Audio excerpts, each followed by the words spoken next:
An American Tragedy. The 1830s forced removal of the 5 civilized tribes, Cherokee, Choctaw, Chickasaw, Creek, and Seminole. With congressional approval and the signature of President Andrew Jackson, the Indian Removal Act became law. Against the wishes of the majority, a handful of Cherokee leaders, Major Ridge, his son John Ridge, and nephews Elias Boudinot and Stand Watie, signed the Treaty of New Echota and thus agreed on behalf of the entire Cherokee Nation to vacate their homeland. Native Americans would be uprooted from their homes in the east and forced onto land reserved for them in the west. When word of the agreement to relinquish ancestral land reached the Cherokee Nation, the Cherokee were horrified. 90% of the Cherokee Nation, including Chief John Ross, filed a petition to the United States government stating that those few who agreed to the treaty did not speak for the Cherokee Nation. Then, a U.S. Supreme Court ruling barred any action on the part of the U.S. government to remove the Cherokee. But when gold was found on Cherokee land, the fate of the 5 civilized tribes was sealed. President Jackson famously proclaimed that the Supreme Court had made its decision, now let them enforce it. The gold found on Cherokee land shone brighter than the United States Constitution and proved more alluring than respect. The 5 civilized tribes had to go. This is the Trail of Tears. While the Trail of Tears has garnered the most attention within U.S. classrooms, the story of Native American removal is one of a repetitive nature and was an active ingredient within the administrations of 9 different presidents. The frostbitten pathways that led to Western reservations were not worn by Native American feet alone. An estimated 10% of the perhaps 70,000 who journeyed the Trail of Tears were enslaved Africans. While some Native Americans were only able to carry the clothes on their backs, others moved with higher-priced belongings in tow, their enslaved property. Through a policy of assimilation, some Cherokee and other Native nations sought acceptance by adopting the ways of the dominant white culture. These attempts were enough to invoke the moniker, the 5 Civilized Tribes. What had been done to earn such a descriptor as civilized? Assimilation ranged from adopting European American farming practices, creating a written language, publishing a newspaper, drafting a constitution, dressing similarly to white settlers, and taking English names. Perhaps the native population could cut their hair and blend in alongside white settlers, more alike than different.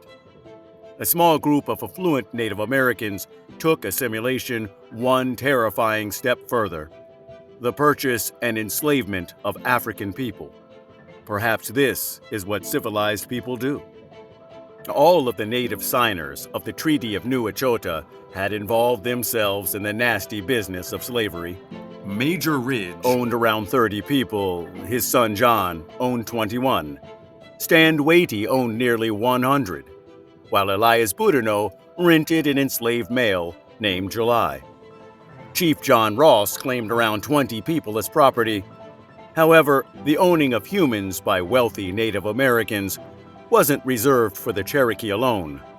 Choctaw Chief Greenwood LaFleur claimed ownership of 400 lives on his sprawling 15,000-acre Mississippi estate. Members within all of the 5 civilized tribes participated in the barbaric institution of slavery to varying degrees with varying levels of cruelty.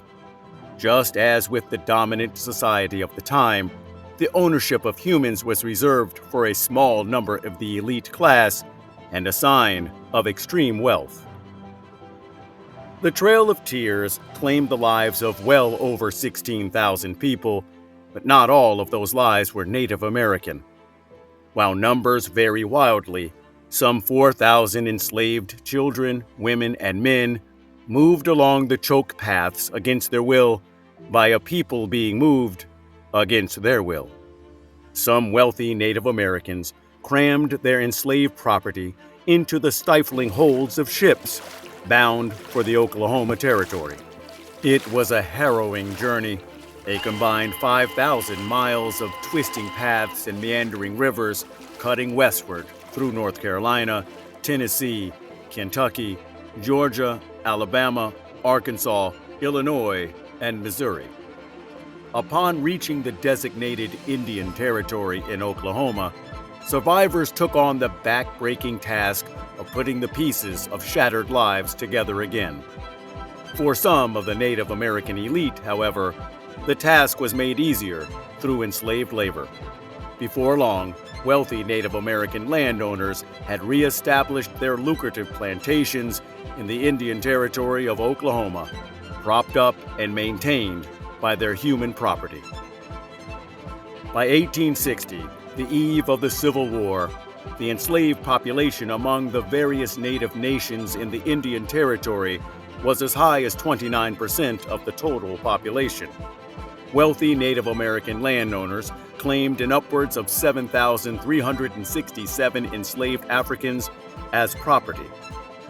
While many members of the Five Civilized Tribes fought for both the Union and Confederates during the Civil War, Native American slave owners cast their lot with the Confederate States of America. The eventual surrender of the CSA in 1865 brought an end to the Civil War, and with the passage of the 13th Amendment, an end to slavery. However, the 13th Amendment was equipped with a convenient loophole that stated slavery was still legal if used as punishment for a crime. Native nations like the Choctaw and Chickasaw, however, had little need to exploit such a loophole. The reunified United States recognized people residing within native reservations as separate from the U.S. Therefore, legal emancipation extended to enslaved people in the U.S. had no bearing on the children, women, and men toiling within Indian territories.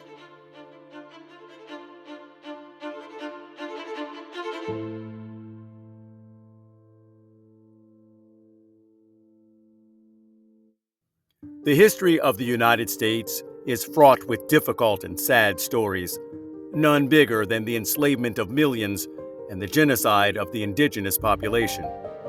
It is often comforting to rejoice in stories of Africans and natives forming bonds and fighting side by side to resist a common oppressor. There is no shortage of such stories, but a true look at history reveals that not all stories are comfortable. Facts are indeed stubborn things.